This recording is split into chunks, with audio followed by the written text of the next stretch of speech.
Hello students, कैसे आप लोग। उम्मीद करते हैं आप लोग बढ़िया होंगे, अच्छे होंगे और अपना तैयारी बेहतरीन तरीका से कर रहे होंगे। तो आज फिर हम आप लोगों के समक्ष उपस्थित हुए हैं एक नए लेक्चर को लेकर के। जी हाँ, जैसा कि हमने पिछले लेक्चर में बात कर लिया था फिजिक्स का, केमिस्ट्री का और मैथमेटिक्स का, सबका हम इंट्रोडक्शन कवर कर लिए थे, सबका सिलेबस डिस्कशन कर लिए थे। अब हम हर चीज का, फिजिक्स का, केमिस्ट्री का और मैथमेटिक्स का, तीनों का क्या करेंगे, बारी बारी से एक एक अध्याय शुरू करेंगे और सबको एकदम सिस्टमेटिक ऑर्डर में पढ़ते चले जाएंगे। ठीक है, तो आज के लेक्चर में बेसिकली इस लेक्चर में हम बात करेंगे मैथमेटिक्स के ऊपर, है ना। और मैथमेटिक्स में भी क्या पढ़ेंगे अपन, जो हमारा यूनिट नंबर फर्स्ट था, और यूनिट नंबर फर्स्ट में जो फर्स्ट लेक्चर है, मतलब फर्स्ट चैप्टर है, रिलेशन एंड फंक्शंस, है ना। हालांकि देखिए बहुत सारे विद्यार्थी जो है ना इस चैप्टर को पढ़ते नहीं है, छोड़ देते हैं, है ना। क्यों छोड़ देते हैं भाई, तो उनका क्या नाम होता है कि इस चैप्टर से बोर्ड एग्जाम में सवाल नहीं आते हैं।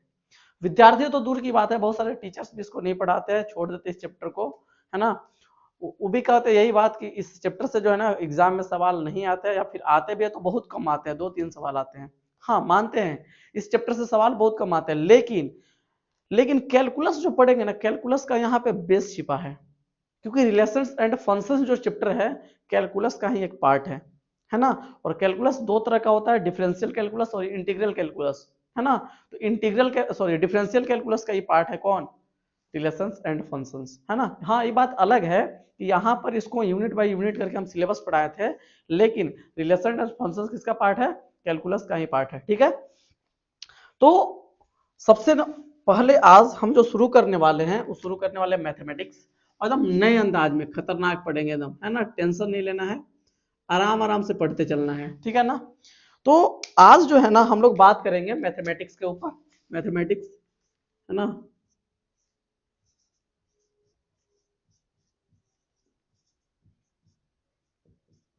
मैथमेटिक्स, है ना, बोले तो कुछ गणित, इसी के ऊपर आज लेक्चर रहने वाला है। मस्त पढ़ेंगे एकदम गणित को, कोई टेंशन नहीं, आराम आराम से पढ़ेंगे, अभी अपने पास बहुत समय है, धीरे धीरे पढ़ते जाएंगे। और हाँ लेकिन पढ़ने के साथ साथ चीजों को समझना भी बहुत जरूरी है, बहुत ज्यादा इंपॉर्टेंट है चीजों को समझना। ठीक है, तो आज जो है ना हमारा यूनिट नंबर फर्स्ट शुरू हो रहा है ना। हमने पिछले लेक्चर में मैथमेटिक्स का इंट्रोडक्शन कवर कर लिया था, इसमें क्या क्या चीजें हमको पढ़ना है सब कवर कर लिया था। अगर आप नए हैं, उस वीडियो को नहीं देखे हैं, तो प्लीज जाकर के उस वीडियो को देखिए। बहुत सारे विद्यार्थी उस वीडियो का इंपॉर्टेंस नहीं समझ पाते हैं, वो समझते हैं कि इसमें क्या है, इसमें तो खाली लिखवाया गया है कौन कौन चैप्टर पढ़ना है, लेकिन आपको नहीं पता है उस चैप्टर बहुत इंपॉर्टेंट है ना। वो जो टॉपिक है ना, मतलब जो हम वीडियो बनाए वो बहुत इंपॉर्टेंट है, आपको सिलेबस के बारे में पता होनी चाहिए, कहाँ से कितने नंबर का सवाल पूछे जाते हैं, कौन चैप्टर ज्यादा इंपॉर्टेंट है ना। जो चैप्टर ज्यादा इंपॉर्टेंट है उसको पूरा ढंग से पढ़ेंगे, समझ में आ रहा है चीजें। तो ये सब थोड़ा सा अगर ये सिलेबस आपके माइंड में रहेगा ना, तो आपको चीजें पूरा विजन क्लियर रहेगा कि कौन से चैप्टर को हमको ज्यादा समय देना है, कौन चैप्टर को कम समय देना है कि नहीं बात। हाँ, तो जाकर के उस वीडियो को जरूर देखिए, समझ में आ रहा है बात। तो हम बात करें मैथमेटिक्स का, थोड़ा सा अगर गणित के बारे में बात करें, मैथमेटिक्स के बारे में बात करें कि अभी तक सवाल पूछने का पैटर्न क्या रहा है, मतलब पैटर्न क्या है। तो सबसे पहला इसमें हम लोग पढ़ेंगे सवाल पूछने का पैटर्न क्या है। अभी अभी एग्जाम में जो सवाल पूछा जा रहा है गणित का, कौन पैटर्न से सवाल पूछा जा रहा है ना। तो प्रश्न पूछने का सबसे पहले पैटर्न बात करेंगे अपन, प्रश्न पूछने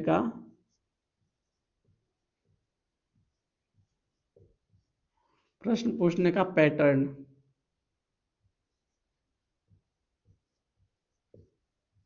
क्या है, पैटर्न प्रश्न पूछने का। तो अगर प्रश्न पूछने के पैटर्न के बारे में बात करें, तो जो मैथमेटिक्स है इसमें आपको प्रैक्टिकल नहीं होता है ना। मैथमेटिक्स में आपका प्रैक्टिकल नहीं होता है, और जब मैथमेटिक्स में प्रैक्टिकल नहीं होता है तो इसमें जो सवाल पूछे जाते हैं टोटल 100 मार्क्स के सवाल आएंगे आपके, है ना। आपके क्या नंबर के सवाल आएंगे, आपका जो टोटल मार्क्स रहेगा, टोटल मार्क्स जो रहेगा वो कितना रहेगा बाबू, 100 नंबर के सवाल पूछे जाएंगे। अब 100 नंबर में भी दो सेक्शन बटेंगे, इसमें भी क्या सेक्शन बटेगा, दो सेक्शन बटेगा। क्या क्या बटेगा जी, है ना, एक बटेगा सब्जेक्टिव का सेक्शन, है ना, और एक बटेगा ऑब्जेक्टिव का सेक्शन। दो सेक्शन में सवाल पूछे जाते हैं यहाँ से, सब्जेक्टिव सेक्शन और ऑब्जेक्टिव। देखिए चीजों को समझिएगा ना तो आपको चीजें आसान लगेंगी और चीजें समझ में भी आएगी बेहतर, ठीक है ना। तो यहाँ दो सेक्शन बढ़ते हैं, एक होता है ऑब्जेक्टिव का सेक्शन,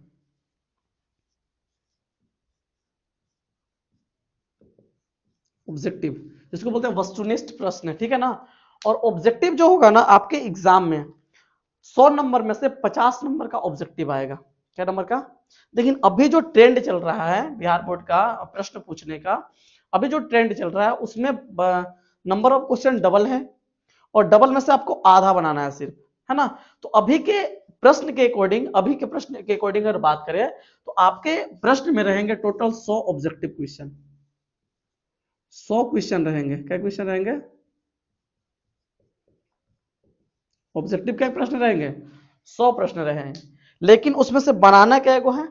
बनाना क्या गो है ना। तो बनाना है क्या गो? बनाना है क्या गो? तो बनाना है मात्र और मात्र 50 क्वेश्चन आपको बनाना है। और प्रत्येक क्वेश्चन के लिए आपको पता ही है 1 मार्क्स रहेंगे, क्योंकि भाई क्या है, ऑब्जेक्टिव है, तो ऑब्जेक्टिव में 1 नंबर का सवाल पूछे जाते हैं, है ना।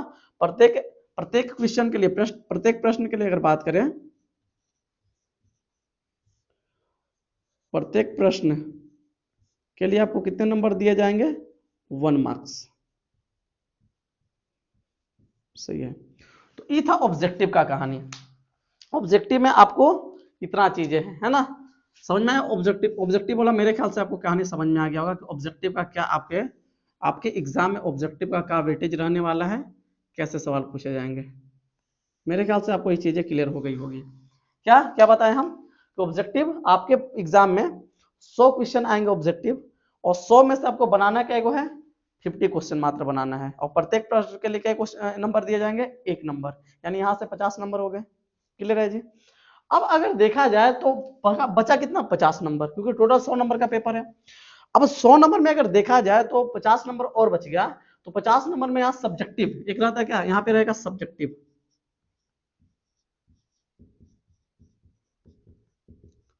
सब्जेक्टिव प्रश्न रहेगा। अब सब्जेक्टिव में भी 2 सेक्शन रहेंगे। सब्जेक्टिव में भी क्या सेक्शन रहेंगे? 2 सेक्शन रहेंगे बाबू। कौन कौन सा सेक्शन होगा? तो इसके बारे में भी थोड़ा सा अगर हम जान ले तो सब्जेक्टिव में 2 सेक्शन रहेगा, ठीक है। कौन कौन सा रहेगा? ध्यान समझ लीजिए। तो सब्जेक्टिव में सबसे पहला प्रश्न सेक्शन जो रहेगा वो 2 मार्क्स क्वेश्चन रहेगा। 2 मार्क्स क्वेश्चन। क्यों मतलब क्वेश्चन? तो 2 मार्क्स क्वेश्चन के लिए अगर बात करें तो 2 नंबर वाला क्वेश्चन क्या रहेगा आपके पास? 2 नंबर वाला क्वेश्चन रहेगा टोटल 30। टोटल प्रश्न क्या रहेगा? टोटल जो रहेगा 2 मार्क्स क्वेश्चन, टोटल क्वेश्चन जो रहेगा वो कितना रहेगा? टोटल रहेगा आपको 30, ठीक है ना। टोटल 30 क्वेश्चन रहेगा। लेकिन बनाना क्या है? बनाना क्या है? तो बनाना जो है ना, मतलब बनाना क्या है? बनाना है टोटल मात्र क्या गो? बनाना है मात्र और मात्र 15 क्वेश्चन, ठीक है ना। तो 15 क्वेश्चन बनाना है, रहेंगे 30, लेकिन उसमें से मात्र आधा बनाना है अभी के ट्रेंड के अकॉर्डिंग। तो 15 बनाएंगे तो मतलब क्या बच जाएगा? मतलब 15 छोड़ देना है, 15 बनाएंगे तो 15 दूना क्या है? यहाँ से 30 नंबर हो जाएंगे। अच्छा, बाकी का 20 नंबर इधर इधर से आएंगे। तो इधर आएगा 5 मार्क्स क्वेश्चन। कौन marks question? 5 marks, 5 marks question. तो 5 मार्क्स क्वेश्चन क्या रहेंगे? तो यहाँ पे अगर देखा जाए 5 मार्क्स क्वेश्चन में, तो 5 मार्क्स क्वेश्चन में टोटल क्वेश्चन क्या रहेंगे? टोटल टोटल क्वेश्चन क्या रहेंगे? तो टोटल रहेंगे 8। क्या रहेंगे? तो टोटल प्रश्न रहेंगे 8। बनाना क्या है? तो इसमें जो बनाना है आपको, इसमें जो आपको बनाना है वो मात्र बनाना है 4। सिर्फ और सिर्फ क्या बनाना है? 4 बनाना है। तो देखिए यहाँ पे अगर मान लीजिए आराम से अगर देखते चले हम, थोड़ा आराम से देखिए, कोई दिक्कत नहीं है, चीजें आपको क्लियर समझ में आएंगी और आनी भी चाहिए। देखिए इस सब के बारे में बात करना जरूरी है, क्योंकि सब आपके सिलेबस का ही पार्ट है ना। बाकी पढ़ना तो है ही पूरा सिलेबस हमको, लेकिन फिर भी इसके बारे में पता होनी चाहिए आप लोगों को, ठीक है। यहाँ पे अगर देख रहे हैं आप लोग, तो टोटल 100 नंबर में से 100 नंबर का सवाल कैसे बटा? तो बटा 50 नंबर ऑब्जेक्टिव में, इधर 50, इधर से आपको मिलेगा 50 नंबर, 50 मार्क्स इधर से मिलेगा, ठीक है। और 50 नंबर सब्जेक्टिव में, इधर से आपको क्या नंबर मिलेगा? यहाँ से भी आपको मिलेगा 50 मार्क्स। ठीक है, कैसे मिलेगा सुन लीजिए।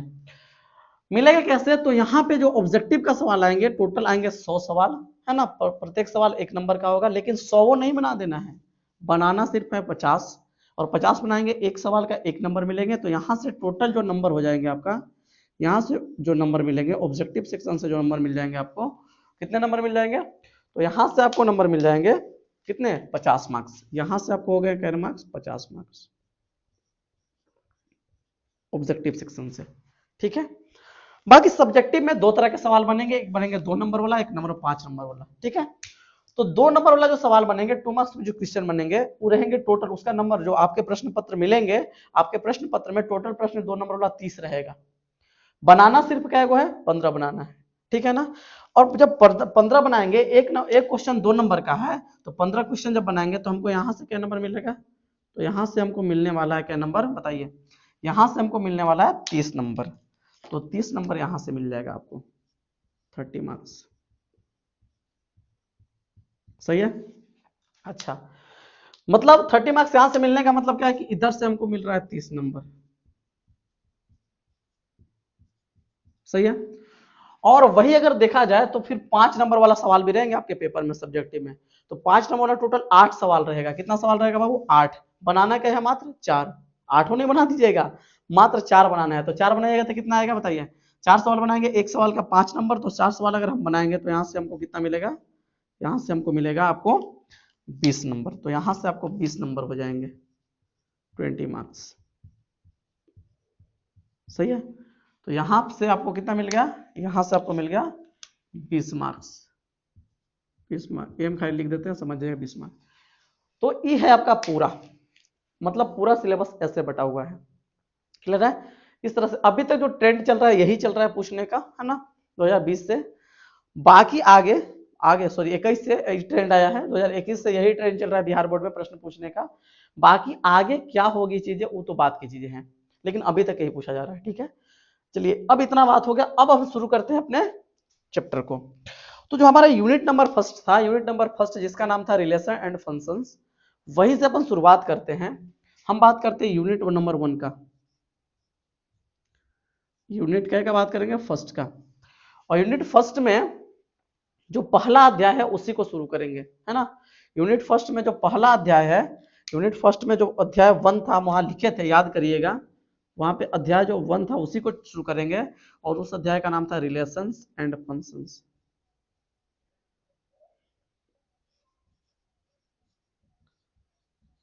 रिलेशंस एंड फंक्शंस,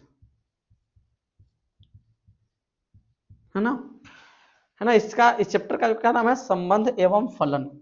क्या नाम है, संबंध एवं फलन। देखिए कंफ्यूज नहीं होना है, चीजें बहुत आसान है, बस सिर्फ और सिर्फ जरूरत क्या है, जरूरत है उसको डेडिकेशन के साथ पढ़ाई करने की। ठीक है, तो हमारा जो अध्याय 1 है, इस अध्याय को आप लोग मन लगा के पढ़िएगा, आपको चीजें बहुत समझ में आएगी, बहुत ज्यादा आनंद आने वाला है। ठीक है ना, तो आप लोग मन लगा के पढ़िएगा। तो यही है मेरा अध्याय 1, रिलेशंस एंड फंक्शंस। ठीक है ना, संबंध एवं फलन। तो सबसे पहले जो इसमें हम बात करेंगे, संबंध के बारे में बात करेंगे, रिलेशंस के बारे में। देखिए दैनिक जीवन में भी रिलेशन होता है बाबू, होता है नहीं होता है, जैसे मम्मी पापा के साथ आपका रिलेशन हो गया, भाई बहन के साथ रिलेशन हो गया, इसके अलावा तो आप समझ ही रहे हैं, है कि नहीं बात आपकी, वो है कि नहीं बात है, तो उसके साथ भी रिलेशन होगा। तो उसी प्रकार से बाबू मैथ्स में भी रिलेशन है, और यहाँ पर भी रिलेशंस पढ़ने हैं, है कि नहीं बात, 12th क्लास के सिलेबस में है। और आप लोग अगर पढ़े होंगे क्लास 11th, नाम मत लीजिए सर 11th का, अभी चैनल अनसब्सक्राइब करेंगे, है ना, वीडियो बंद करके अभी छोड़ देंगे हम। नहीं नहीं भाई, जो तुम्हारा वो घाव है 11th का, उस घाव को हम कुरेद नहीं रहे हैं, है ना। हम जान रहे हैं कि आप लोग 11th में कितने पढ़ाई किए होंगे, लेकिन फिर भी हम बोल रहे हैं कि अगर जो बच्चा 11th में पढ़ा होगा उसको इस चैप्टर से मुलाकात हुआ होगा। ये चैप्टर वहां पर भी है, फर्स्ट है सेट थ्योरी, सेट थ्योरी के बाद सेकंड चैप्टर यही है, रिलेशंस एंड फंक्शंस, वहां पर भी, है ना। अगर पढ़े होंगे तो अच्छी बात है, नहीं पढ़े होंगे तो यहाँ तो हम बताएंगे ही, है ना। देखिए हम बिल्कुल उस लेवल से पढ़ाएंगे कि अगर आप 11th नहीं भी पढ़े हो ना, फिर भी आपको चीजें समझ में आए, है ना। हम उस लेवल को लेकर चलेंगे, एकदम बेसिक लेवल से लेकर चलेंगे कि अगर आप 11th में कुछ नहीं पढ़े होंगे तब भी आपको चीजें समझ में आएंगी और पूरा सटीक आएंगी, टेंशन नहीं लेना, ठीक है। तो सबसे पहले इसमें जो हम टॉपिक शुरू करेंगे, सबसे पहले, है ना, रिलेशंस, है ना। तो इसमें जो सबसे पहला जो टॉपिक हम शुरू करेंगे, सबसे पहले अपन टॉपिक जो शुरू करेंगे, जो मेन हमारा हेडिंग होगा, सबसे पहले वो होगा रिलेशंस, संबंध, ठीक है। क्या बोलते हैं इसको, संबंध। इसी को अपन पढ़ेंगे। अब देखिए संबंध को पढ़ने से पहले हमको कुछ कुछ चीजें जो 11th में अपन छोड़ दिए थे या 11th में पढ़े भी थे तो भूल गए हैं, उसके बारे में पता होनी चाहिए। अगर नहीं पढ़े हैं तो फिर दिक्कत है, लेकिन अगर पढ़े हैं तो आपको चीजें ध्यान में होंगी, या फिर नहीं भी होगी तो हम यहाँ पे रिकॉल करवा देंगे, टेंशन नहीं लेना है, ठीक है। तो सबसे पहले रिलेशंस पढ़ेंगे, लेकिन रिलेशंस में भी हमको देखिए रिलेशंस दोनों क्लास में है, क्लास 11th में भी है और क्लास 12th में है। अगर क्लास 11th की बात किया जाए तो क्लास 11th में बेसिक है, बेसिक आइडिया ऑफ रिलेशन है पढ़ना, है ना। रिलेशन का एक मतलब क्या बोले, बेसिक आइडिया लेना है वहां पे, और उसके अलावा वहां पे रिलेशन का डोमेन, रेंज और को डोमेन के बारे में डिस्कस करना है। लेकिन क्लास 12th के जो सिलेबस में है बेसिकली वो है टाइप्स ऑफ रिलेशन। क्या पढ़ना है, 12th के सिलेबस में जो है वो है टाइप्स ऑफ रिलेशन के प्रकार पढ़ना है यहाँ पे। तो जो रिलेशंस है, रिलेशंस दोनों में है, क्लास 11th में भी आई, रिलेशंस जो चैप्टर है वो क्लास 11th में भी है और रिलेशंस चैप्टर क्लास 12th में भी है, क्लास 12th में भी है। अब दोनों जगहों पर जब रिलेशंस को पढ़ना है तो देखिए दोनों में कुछ फर्क होता होगा, हाँ है। क्लास 11th में जो रिलेशंस पढ़ना है वो क्या पढ़ना है, basic idea of relation, basic idea of relations, है ना। बेसिक आइडिया ऑफ रिलेशन, और इसके अलावा पढ़ना है वहां पे क्या, बेसिक आइडिया ऑफ रिलेशन के अलावा डोमेन, रेंज एंड को डोमेन ऑफ रिलेशन पढ़ना है ना। तो बेसिक आइडिया ऑफ रिलेशन तो पढ़ना ही है, इसके अलावा वहां पे 11th क्लास में क्या पढ़ना है, रिलेशन का क्या क्या पढ़ना है, रिलेशन का 3 चीज पढ़ना है। बेसिक आइडिया ऑफ रिलेशन में ही हम लोग क्लास 11th में पढ़े होंगे, आप लोग नहीं पढ़े तो कोई बात नहीं, हम यहाँ पे उस चीज को रिकॉल करेंगे। Basic idea of relation and क्या, डोमेन, रेंज एंड को domain of relation, range and को डोमेन ऑफ रिलेशन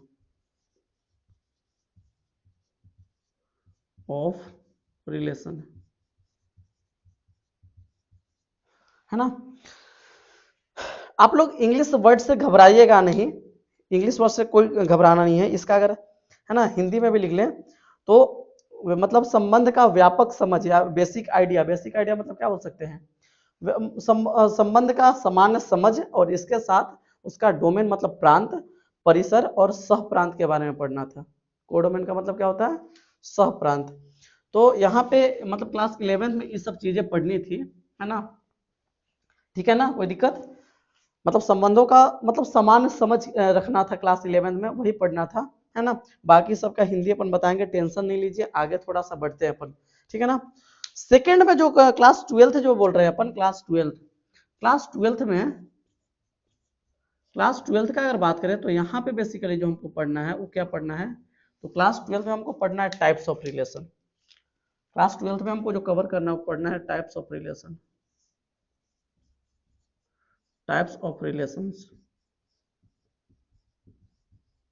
है ना। यानी यहाँ पे पढ़ना हमको संबंध के प्रकार, संबंध के प्रकार। क्लास 12th में हमको यही है, हमको टाइप्स पढ़ना है कि संबंध कितने प्रकार के होते हैं, उसके बारे में पढ़ना हमको क्लास 12th में, ये नहीं पढ़ना है। तो सर बहुत से विद्यार्थियों को ऐसा डाउट होगा कि सर अगर ये नहीं पढ़ना है तो आप इसको बताएंगे भी नहीं, और नहीं बताएंगे तो फिर हम लोग समझ नहीं पाएंगे, और समझ नहीं पाएंगे तो फिर यहाँ से पढ़ने का कोई फायदा तो है नहीं। तो फिर वीडियो बंद करते हैं और फिर है कि नहीं बात? बहुत सारे विद्यार्थी ऐसा सोचेंगे, लेकिन ऐसा नहीं है। हम इस सारी चीज को बता के चलेंगे ताकि आपको दिक्कत ना हो, ठीक है। तो सबसे पहला जो टॉपिक हम शुरू करने वाले हैं, वही जो क्लास 11 में आप लोग छोड़ दिए, जो क्लास 11 में आप लोग पाप किए हैं, उस पाप को हम धोने का प्रयास कर रहे हैं, ठीक है।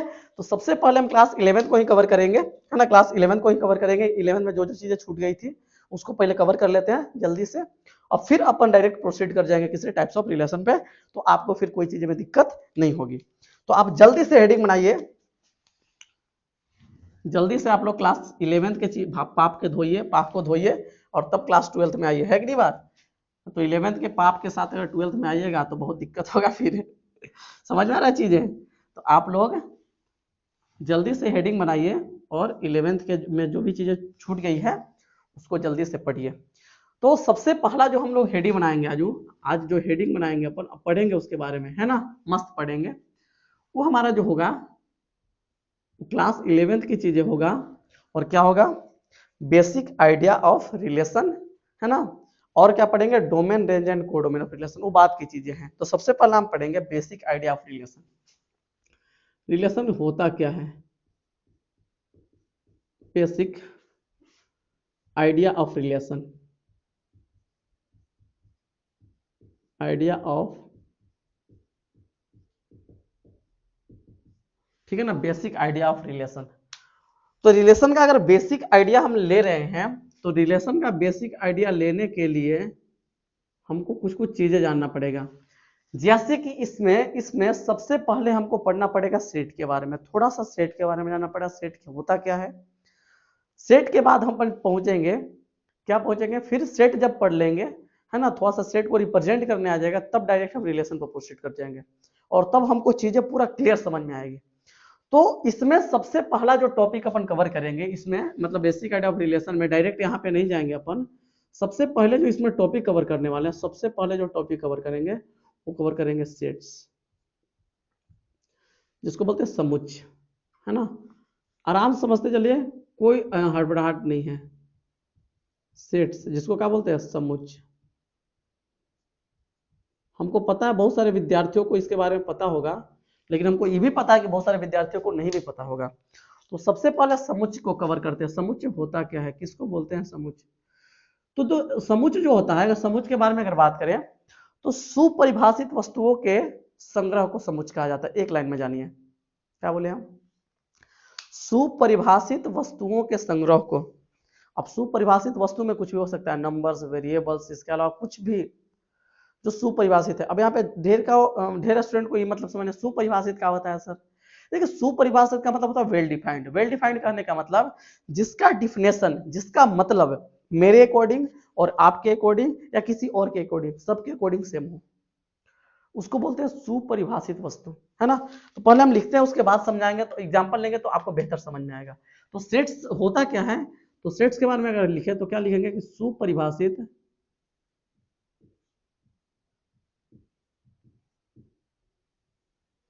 सुपरिभाषित वस्तुओं के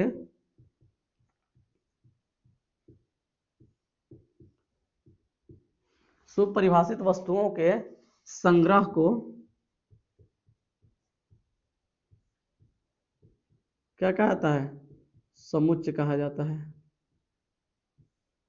समुच्चय कहा जाता है, क्लियर है। सुपरिभाषित वस्तुओं के संग्रह को क्या कहा जाता है, समुच्चय कहा जाता है, क्लियर है चीजें जी। अब यहाँ पे एक क्या है बोल सकते हैं, यहाँ पे एक शब्द है सुपरिभाषित। तो सुपरिभाषित का मतलब होता है कि जिसका अर्थ मेरे अकॉर्डिंग या जिसका मतलब सबके अकॉर्डिंग सेम हो, मेरे अकॉर्डिंग भी, आपके अकॉर्डिंग भी, किसी और के अकॉर्डिंग भी, अगर जिसका जिसका मतलब सबके अकॉर्डिंग सेम रहे, वैसे वस्तुओं का जब संग्रह बनेगा तो उसको बोलेंगे सेट। क्या बोलेंगे, सेट, है ना। जैसे कुछ एग्जाम्पल लेते हैं, सुपरिभाषित का मतलब तो समझ गए ना, कि जिसका मतलब, जिसका अर्थ सबके अकॉर्डिंग समान हो, सबके अनुसार समान हो, है ना। तो सुपरिभाषित का मतलब क्या होता है, सुपरिभाषित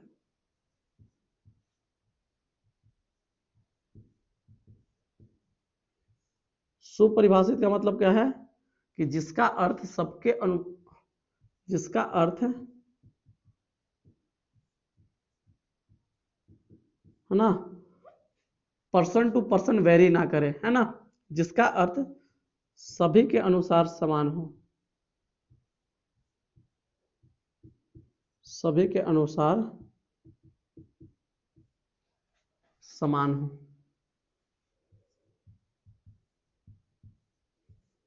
ठीक है ना, इसका मतलब यही है सुपरिभाषित का मतलब इसका मतलब पर्सन टू पर्सन वेरी नहीं करना चाहिए, सबके अकॉर्डिंग सेम होना चाहिए। ठीक है जी। जैसे अगर कुछ एग्जांपल लें हम, उसमें आपको बताना है कि कौन सेट है और कौन सा सेट नहीं है। ठीक है, जैसे हम एग्जांपल के तौर पर अगर बात करें तो सबसे पहला जो एग्जांपल हम उठा रहे हैं, आप लोग समझते चलिएगा, आराम समझिएगा। पहला एग्जांपल जो हम ले रहे हैं वो ले रहे हैं 10 से कम प्राकृत संख्याओं का संग्रह, या फिर बोल दीजिए 5 से कम प्राकृत संख्याओं का संग्रह,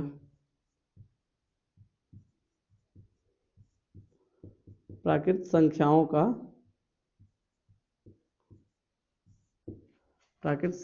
का संग्रह। ठीक है, अच्छा सेकंड जो एग्जांपल हमने लिया, सेकंड हमने क्या एग्जांपल लिया, दूसरा एग्जांपल हमने लिया क्या, कुछ भी ले सकते हैं, है ना, जैसे ऐसा ले लीजिए 5 से कम प्राकृतिक संख्याओं का संग्रह तो ले लिए, है ना। उसके बाद क्या लिखेंगे कि अंग्रेजी वर्णमाला के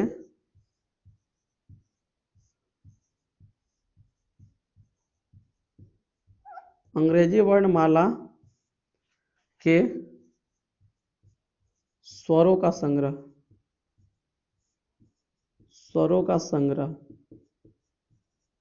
है ना। इसके अलावा क्या लेंगे, आप अपने नाम के लिख दीजिए, है ना, आपके नाम के अक्षरों का संग्रह बोल लीजिए, ये भी तो हो सकता है। या 10 से छोटी सम संख्याओं का संग्रह, 10 से छोटी सम संख्याओं का संग्रह,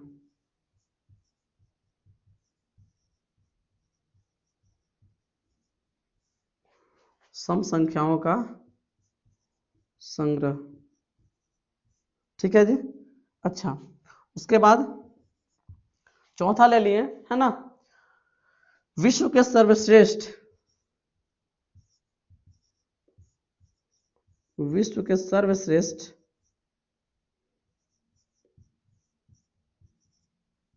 है ना बल्लेबाजों का संग्रह,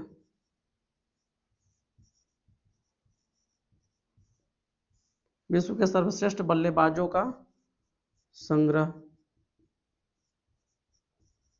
है ना।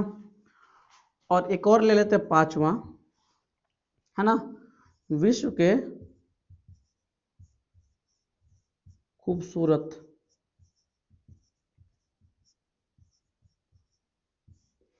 लोगों का संग्रह।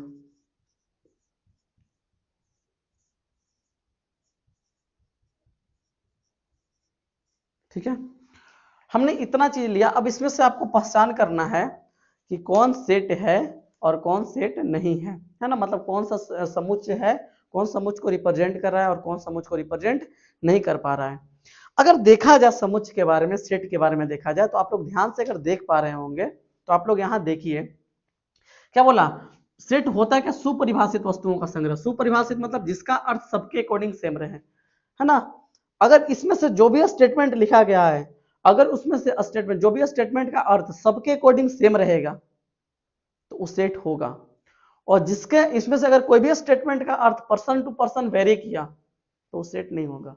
क्लियर है। जैसे अगर बात करें 5 से कम प्राकृतिक संख्या, तो 5 से कम प्राकृतिक संख्या क्या होता है बताइए, आप लोग खुद बताइए। तो 5 से कम जो प्राकृतिक संख्या होता है, सबको जानता है कि 5 से कम जो प्राकृतिक संख्या है वो होता क्या है जी, तो 5 से कम प्राकृतिक संख्या होता है 1 होता है, 2, 3 और 4, यही तो है। 5 से कम बोला है तो 5 से छोटा प्राकृतिक संख्या 1, 2, 3, 4 होता है। तो 5 से कम प्राकृतिक संख्या मेरे अकॉर्डिंग भी यही है, आपके अकॉर्डिंग भी यही होगा। कोई और से पूछेंगे यही बताएगा। तो क्या बताइए सबके अकॉर्डिंग क्या रहा, सेम रहा कि नहीं रहा, सेम रहा जी। और चूंकि सबके अकॉर्डिंग इसका मतलब सेम है तो इसलिए ये समुच्चय है। क्लियर है चीजें। अच्छा आगे अंग्रेजी वर्णमाला के स्वरों का संग्रह, स्वर मतलब वोवेल्स। तो अंग्रेजी वर्णमाला में क्या वोवेल होता है पता है आपको? 5 vowel, A E I O you, है ना। तो अंग्रेजी वर्णमाला के स्वर सबके अकॉर्डिंग सेम है, मेरे अकॉर्डिंग 5, आपके अकॉर्डिंग 5, सबके अकॉर्डिंग 5। क्या मेरे अकॉर्डिंग 5 तो आपके अकॉर्डिंग 6 है क्या? नहीं, 5 ही होगा। तो इसका मतलब भी सबके अकॉर्डिंग सेम रह रहा है। और ये कितना रह रहा है? ए ई आई ओ और यू सबके अकॉर्डिंग सेम है। और सबके अकॉर्डिंग जब सेम है तो हाँ ये भी क्या है? ये भी क्या है? सेट है। उसके बाद तीसरा में क्या बोला? 10 से छोटी सम संख्याओं का संग्रह। तो 10 से छोटी सम संख्या क्या है? मेरे अकॉर्डिंग जो है आपके अकॉर्डिंग भी वही होगा, है कि नहीं बात? तो 10 से छोटी सम संख्याएं क्या होगी बताइए? 10 से छोटी जो सम संख्याएं होंगी, तो 10 से छोटी सम संख्याएं क्या होगी बताइए? 2, 4, 6 और 8। 10 तो बोला नहीं है, 10 से छोटा। तो 10 से छोटी सम संख्या तो यही है, 2, 4, 6 बस। अब मेरे अकॉर्डिंग ही है, आपके अकॉर्डिंग भी यही होगा, है ना। किसी और के अकॉर्डिंग भी यही रहेगा। मतलब इसका मतलब परसेंट टू परसेंट वेरी नहीं करेगा, करेगा क्या? नहीं करेगा। और नहीं करने का मतलब ये भी सेट है, यस। इसके बारे में बात करें, विश्व के सर्वश्रेष्ठ बल्लेबाजों का संग्रह। क्या सबके अकॉर्डिंग इसका मतलब सेम रहेगा? क्या? नहीं। मेरे अकॉर्डिंग है कि हम रोहित शर्मा, क्या है, रोहित शर्मा जो है, रोहित शर्मा, विराट कोहली और जो भी रहे, रोहित शर्मा, विराट कोहली और शिखर धवन जो है वो बेस्ट बल्लेबाज है। आपके अकॉर्डिंग कोई और हो सकता है, आप कहेंगे ना नहीं सर ये नहीं होंगे, मेरे अकॉर्डिंग तो एबी डिविलियर्स है ना, और जो भी बल्लेबाज है वो हो सकता है, किसी और के अकॉर्डिंग और कोई हो सकता है। तो इसका जो मतलब है वो परसेंट टू परसेंट वेरी कर जा रहा है। मेरे नजर में सर्वश्रेष्ठ बल्लेबाज कुछ और है, कोई और है, आपके नजर में कोई और होगा, उनके नजर में कोई और होगा। तो सबके नजर में अलग अलग सर्वश्रेष्ठ बल्लेबाज हैं, और चूंकि सबके नजर में सर्वश्रेष्ठ बल्लेबाज अलग अलग हैं, इसलिए इसका मतलब पर्सन टू पर्सन वेरी कर जा रहा है, सबके मतलब सबके लिए सेम नहीं रह रहा है। और चूंकि सबके लिए सेम नहीं है, सुपरिभाषित तो है नहीं, और सुपरिभाषित अगर नहीं है तो बताइए सेट होगा नहीं, बिल्कुल नहीं, ये सेट नहीं है, नहीं है सेट, नहीं। बताइए, विश्व के खूबसूरत लोग, खूबसूरत लोगों का संग्रह, समझ में आ रहा है? खूबसूरत, हमको मान लीजिए टीना, बीना, बबीता खूबसूरत लगे, आपको क्या लगे? आपको कोई और खूबसूरत लगे, जैसे रीता, गीता और सुनीता खूबसूरत लगे, किसी और को कोई और खूबसूरत लगे, और किसी को कोई खूबसूरते ना लगे। हो सकता है ऐसा? समझ में आ रहा चीज है? दिक्कत है, जैसे मान लीजिए हमको कोई और खूबसूरत लग रहा है, आपको कोई और लगेगा, किसी और को कोई और लग जाएगा, तो समस्या है। तो बताइए इसका जो मतलब है, क्या सबके लिए सेम है क्या? नहीं, इसका भी मतलब पर्सन टू पर्सन वेरी कर रहा है, इसका भी मतलब सबके लिए सेम नहीं है। और सबके लिए सेम नहीं होने का मतलब ये भी सुपरिभाषित नहीं है, और अगर ये सुपरिभाषित नहीं है तो ये भी सेट नहीं है। क्लियर हो गया जी? तो सेट समझ में आ गया। अब सेट समझ में अगर आ गया कि सुपरिभाषित वस्तुओं का जो भी संग्रह होगा उसको अपन सेट बोलेंगे। क्लियर है जी? तो अब क्या हुआ, जैसे मान लीजिए एक सेट लिखा गया, हमने एक सेट लिखा, कुछ भी लिख सकते हैं, आराम समझिएगा, मस्त समझ में आएगा, कोई टेंशन नहीं है। जैसे मान लीजिए, अच्छा सेट को एक बात और भी समझ सकते हैं आप, कि सेट को कुछ नाम वगैरह भी दे दिया जाता है अंग्रेजी वर्णमाला के बड़े अक्षर से, उसका कोई मतलब वैसा है नहीं, है कि नहीं बात? अब देखिए, जैसे मान लीजिए हमने एक सेट लिखा, आराम समझिएगा, जैसे हमने एक सेट लिखा, हमने एक सेट लिखा 10 से छोटी, 10 से छोटी प्राकृत संख्याओं का संग्रह, छोटी प्राकृत संख्याओं का संग्रह,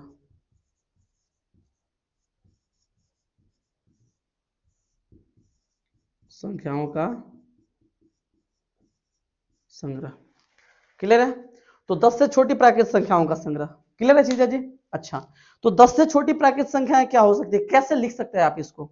तो आप क्या करिए, 10 से छोटी प्राकृत संख्याएं हैं, है ना, तो सिंपल हमने क्या किया, ये एक सेट है ना, क्योंकि मेरे अकॉर्डिंग भी वही है, आपके अकॉर्डिंग भी वही है, किसी और के अकॉर्डिंग भी वही होगा, 10 से छोटी प्राकृत संख्या, है ना। तो हमने क्या किया, इसको कैसे लिख सकते हैं? तो सबसे पहला तरीका तो ये हो सकता है कि 10 से छोटी सब प्राकृत संख्या लिख दीजिए, 1, 2, 3, 4, 5, और बढ़ते बढ़ते कहाँ तक 9 तक, क्योंकि 10 तो लेना नहीं है ना। कोई दिक्कत है चीज है क्या? है ना। हमने क्या लिख दिया, 10 से छोटी सभी छोटी प्राकृत संख्याओं का संग्रह लिख दिया, 1, 2, 3, 4 लिख दिया पूरा, है ना, 9। और इसको हमने एक नाम दे दिया, मान लीजिए अगर नाम देना चाहे तो मान लीजिए हमने एक नाम दे दिया इसको सेट ए, सेट है, इसका हमने नाम दे दिया क्या, सेट ए। अच्छा, इसको और कैसे लिखा जा सकता है, और भी लिखने का तरीका है? हाँ है, कैसे लिख सकते हैं? सेकंड मेथड ये है कि आप क्या करिए, सिंपल बात है, आप सिंपल एक डायग्राम बनाइए। सिंपल आप क्या करिए, एक डायग्राम बनाइए। लीजिए हम एक डायग्राम बना दिए जी, बिल्कुल बना दिए। और हमने क्या किया, इस डायग्राम में कैसे भी लिख सकते हैं, जरूरी नहीं कि लंबा डायग्राम हो, ऐसा भी बना सकते हैं। जैसे मान लीजिए हमने एक डायग्राम सिंपल बनाया ऐसे, क्लियर है जी। और इस डायग्राम में हमने ये पूरा नंबर को लिख दिया, है ना। पूरा नंबर को क्या है, 1 2 3 4 5 6 7 8 और 9, पूरा नंबर को लिख दिया। और हमने इसको एक नाम दे दिया सेट ए। सेट ए है ये भी, तो ई भी लिखा गया है, तो ई भी सेट ए को रिप्रेजेंट कर रहा है, और ई भी ऐसे भी लिखा गया है तो सेट ए को रिप्रेजेंट कर रहा है। क्लियर है चीजें? अच्छा, और कोई तरीका हो सकता है सेट को लिखने का? हाँ है तरीका, आप लोग पढ़े भी होंगे, है ना। इसको लिखने का एक तरीका तो ये भी हो सकता है, जैसे मान लीजिए, आराम से समझते चलिए, है ना। जैसे मान लीजिए मेरे पास यही क्वेश्चन जो है ना, सेम चीज को हम लिख रहे हैं, है ना। लिखा जा सकता है एक तरीका और है इसको लिखने का। जैसे मान लीजिए हमने 10 से छोटी प्राकृत संख्या लिखना था, तो हमने लिख दिया कि सेट ए जो है ना वो बराबर है क्या, इसमें ऊ सब एक्स आ रहा है। सेट ए में ऊ एक्स आ रहा है, कौन एक्स आ रहा है जी, सच डेट। कौन सा आ रहा है कि जो एक्स है ना वो क्या है, वो नेचुरल नंबर है। पहला तो ये बोल दिए कि सेट ए में ऊ एक्स आ रहा है, कौन एक्स आ रहा है भाई, जो कि प्राकृत संख्या है। नेचुरल नंबर मतलब प्राकृत संख्या है। अच्छा, और नेचुरल नंबर तो है, लेकिन एंड, कोमा का मतलब क्या होता है, एंड क्या है जी, नेचुरल नंबर तो है लेकिन एक्स का मान जो है ना वो 10 से क्या है, छोटा। खत्म। इसका भी मतलब वही है, इसका भी मतलब वही है। ये क्या बता रहा है कि सेट ए में उस सब एक्स आ रहा है, कौन सा एक्स भाई, जो प्राकृत संख्या है, नेचुरल नंबर है, प्राकृत संख्या है। और कौन है ना, एंड, और क्या बोला है, एंड एक्स का जो मान है वो 10 से छोटा है। मतलब एक्स का मान, एक्स जो होगा वो प्राकृत संख्या होगा, लेकिन कितना से छोटा, 10 से छोटा। तो वही तो है ये। तो इस चीज को ऐसे लिखिए या फिर ऐसे लिखिए, तीनों एक ही माया के नाम है। क्लियर है जी। तो एक सेट को लिखने का 3 अंदाज होता है बेसिकली, है ना। एक सेट को लिखने का क्या अंदाज होता है, 3 अंदाज होता है। जो ई अंदाज है ना, ई अंदाज एक टेबल के फॉर्म में लिखा गया है। इसको देखिए, एक टेबल के फॉर्म में करली ब्रैकेट के अंदर लिख दिया गया एलिमेंट को, है ना। तो इस अंदाज का नाम है, इस अंदाज को बोलते हैं अपन, कोची बोलते हैं इसको, इसको बोलते हैं रोस्टर फॉर्म। रोस्टर फॉर्म, है ना, रोस्टर फॉर्म, या फिर इसको टेबुलर फॉर्म भी कहा जाता है। रोस्टर फॉर्म या क्या कहा जाता है इसको, टेबुलर फॉर्म, टेबुलर फॉर्म, है ना। मतलब रोस्टर रूप ही है ये, क्या है ये, रोस्टर रूप, रोस्टर रूप है। मतलब किसी सेट को लिखने का ई अंदाज जो होता है, इस अंदाज का नाम है रोस्टर रूप। ये जो अंदाज है, एक डायग्राम बनाइए, उसके अंदर पूरे एलिमेंट को लिख दीजिए। एक सेट के अंदर जो भी चीजें हैं उस सबको एक डायग्राम के अंदर अगर मेंशन कर दिया, तो इस अंदाज का नाम है विजुअल फॉर्म। कौन फॉर्म नाम है इसका, ये जो अंदाज है ना इसको बोलते हैं विजुअल फॉर्म। समझिएगा आराम से, कौन form, visual form, visual form. Clear है चीजें? अच्छा, और जो यहाँ पे जो है ना, यहाँ पे एक विशेष प्रॉपर्टी, कुछ नंबर्स और सिंबल्स का यूज करके लिखा गया। यहाँ पे सिंबल्स का ज्यादा प्रयोग किया गया लिखने में, है ना। एक अलग तरह से लिखा गया है, प्रॉपर्टी का यूज करके लिखा गया है, इसलिए इसका नाम पड़ा है प्रॉपर्टीज फॉर्म या सेट बिल्डर फॉर्म, है ना। इसको क्या बोलते हैं, ये जो अंदाज है, इस अंदाज का नाम क्या है, इस अंदाज का नाम है set builder form. Set builder form, set builder form, या फिर इसको प्रॉपर्टीज फॉर्म भी कहा जाता है, प्रॉपर्टीज फॉर्म। क्लियर है? तो किसी सेट को लिखने का जो है ना 3 तरीका होता है। कोई भी सेट को आप 3 तरीके से लिख सकते हो। सबसे पहला जो अंदाज है उसको बोलते हैं रोस्टर फॉर्म या टेबुलर फॉर्म। देखिए यहाँ पे टेबल के रूप में लिखा है। दूसरा जो अंदाज है, अगर उसको डायग्राम के अंदर लिख रहे हैं, इस प्रकार से लिख रहे हैं कोई सेट को, तो उसको बोलते हैं विजुअल फॉर्म। और अगर किसी सेट को इस रूप में लिखा गया है प्रॉपर्टीज का यूज करके, तो उसको बोलते हैं सेट बिल्डर फॉर्म या फिर प्रॉपर्टीज फॉर्म। तो किसी सेट को लिखने का क्या अंदाज होता है, 3, है ना। क्लियर है चीजें? तो सेट के बारे में इतना बात जानना था, ठीक है ना। जब सेट के बारे में हमको इतना बात जाना था, मेरे ख्याल से आपको सेट के बारे में चीजें क्लियर हो गई होगी। मतलब सेट को रिप्रेजेंट करने का कितने तरीका है, तो यहाँ पे हम लिख देते हैं कि एक सेट को प्रदर्शित करने की कुल 3 तरीके हैं, या फिर ऐसे बोल दीजिए कि एक सेट को कुल 3 प्रकार से प्रदर्शित किया जा सकता है। यहाँ पे बना लिख ही देते हैं, एक सेट को, है ना, एक सेट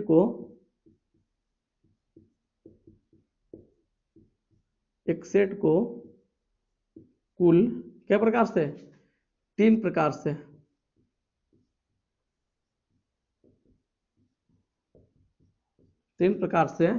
प्रदर्शित किया जा सकता है।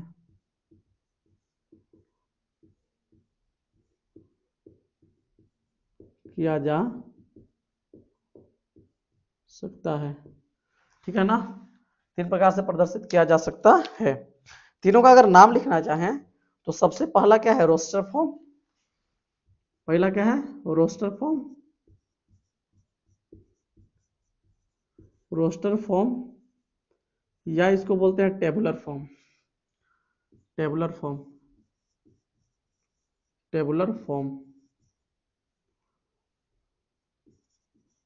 रोस्टर फॉर्म या टेबुलर फॉर्म। दूसरा क्या है, दूसरा विजुअल फॉर्म। दूसरा जो है ना, दूसरा यहीं पे लिख देते हैं, दूसरा है विजुअल फॉर्म, है ना। और तीसरा स्टेट बिल्डर फॉर्म। क्या है, स्टेट बिल्डर फॉर्म, या इसी को प्रॉपर्टीज फॉर्म में बोलते हैं। तीसरा जो है ना वो क्या है, स्टेट बिल्डर फॉर्म।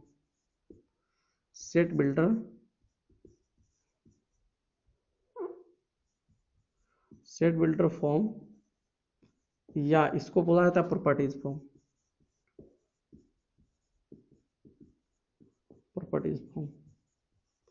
सही है। तो इस सेट को रिप्रेजेंट करने का क्या तरीका है, 3 तरीका है। क्लियर है। तो हमने आज क्या सीखा, हमने बेसिकली क्या सीखा, ये सब थोड़ा सा सिलेबस के बारे में जान लिया कि कैसे सवाल पूछे जाते हैं। सेकंड हमने क्या, रिलेशनशिप से शुरू किया, लेकिन रिलेशनशिप हमको सबसे पहले बेसिक आइडिया लेना जरूरी था, क्योंकि अगर हम लोग रिलेशंस का बेसिक आइडिया नहीं लेंगे, मतलब 11th की जो चीजें हैं जो हम भूल गए हैं, या फिर हम जो जिसको पढ़े ही नहीं है उसके बारे में अगर पता नहीं होगा, तो हमको ये चीजें बिल्कुल समझ में नहीं आएगा, ये चैप्टर तो बिल्कुल नहीं आएगा फिर, है ना, समझ में रहना, क्योंकि 11th के बेस पे टिका हुआ है ना। जब बेसिक खराब रहेगा तो फिर कहाँ से समझ में आएगा, है कि नहीं चीजें। तो हमको 11th की चीज पढ़ाना जरूरी था, बताना जरूरी था 11th के बारे में। और हम वैसे भी इस कोर्स को इस तरह से लेकर के चलेंगे ना, कि अगर आप 11 में कुछ नहीं भी पढ़े होंगे तब भी आपको कोई समस्या नहीं होगा। बस खाली आराम से पढ़िए। हाँ, स्टार्टिंग में थोड़ा सा स्लो रहेगा स्पीड, लेकिन धीरे धीरे स्पीड बढ़ जाएगा। और हाँ, भरोसा रखिए कि जो भी चीज आपको पढ़ाएंगे हम सटीक समझ में आएगी, कोई दिक्कत नहीं होगा, है ना। तो बेसिक आइडिया में सबसे पहले हमने सेट को कवर किया, सेट होता क्या है ना। इसके अलावा हमने क्या पढ़ाया कि सेट होता है, ठीक है, सेट समझ गए। उसके बाद एक सेट को कैसे कैसे लिख सकते हैं, तो 3 तरीका से लिख सकते हैं एक सेट को। इस प्रकार से टेबल के फॉर्म में, जिसको रोस्टर फॉर्म या टेबुलर फॉर्म बोलते हैं। एक डायग्राम बना लीजिए, है ना, कैसा भी डायग्राम बन सकता है, गोल बनाइए, आयताकार बनाइए, या लंबा चौड़ा कैसा भी बना लीजिए। उस डायग्राम के अंदर क्या करिए, आप सेट के एलिमेंट को लिख दिए। सेट के अंदर जो भी चीजें लिखा होता है उसको बोलते हैं सेट का कुछ अवयव, है ना। तो एलिमेंट को जब लिख लिए तो ये जो फॉर्म है, इस अंदाज का नाम है विजुअल फॉर्म। और अगर सेट को कोई प्रॉपर्टीज का यूज करके इस रूप में लिखा जाएगा तो उसको बोलेंगे प्रॉपर्टीज फॉर्म या सेट बिल्डर फॉर्म। क्लियर है। सबसे ज्यादा इंपॉर्टेंट यही है ना, यही लोगों को, यही लड़कों को बहुत ज्यादा परेशान करता है, आपको यही पता होनी चाहिए। ठीक है। तो आज हमने सेट के बारे में पूरा इंफॉर्मेशन ले लिया। कल हम आगे बढ़ेंगे, कुछ कुछ चीजें और है 11th का, है ना, जिसको हम रिकॉल कर लेंगे, और उसके बाद अपना फिर टाइप्स ऑफ रिलेशन पर प्रोसीड करेंगे। तो कल हम लोग रिलेशन यहाँ पे है ना, जो 11th की जो भी चीजें हैं, कल इसको पूरा कवर कर लेंगे, पूरा ढंग से कवर कर लेंगे। और फिर अपन कल ही अगर समय रहा तो हम टाइप्स ऑफ रिलेशन पे प्रोसीड कर जाएंगे। तो आप लोग जरूर बताइएगा कि आपको कैसा लगा आज का क्लास, चीजें समझ में आई कि नहीं आई, प्लीज बताइएगा कमेंट बॉक्स में, है ना, क्योंकि आपका रिस्पॉन्स हमारे लिए बहुत इंपॉर्टेंट है। मिलते हैं आपसे अगले क्लास में, आज के लिए इतना ही। गुड बाय, जय हिंद, बेस्ट ऑफ लक।